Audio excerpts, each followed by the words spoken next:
Hello বন্ধুরা, দেখো তোমরা তো সবাই জানো আমার ছেলে বোনের কাছে থাকে।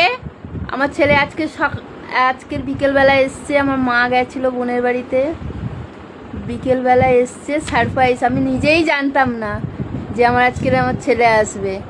আমার মেয়ে জানে আর আমার মা জানে আমাকে আজকে আমার ছেলে সারপ্রাইজ দিয়েছে। খুব খুশি হয়েছি আমি আজকে।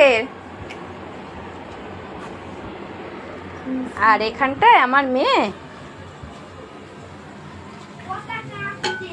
পরোটা বানাচ্ছে। কি সুন্দর পরোটা বানাচ্ছে, তেল ছাড়া, অল্প তেল দিয়ে রান্না করে। আমার মেয়ে একদম শুনতে মানে এটি শুনতে মানা।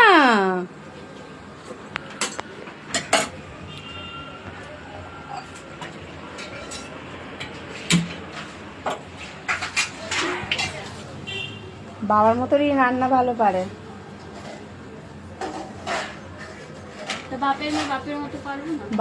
বাবা যেরকম সবকিছু রান্না এক্সপার্ট, মেয়েও হয়েছে। বাবাই শেখায় রান্না।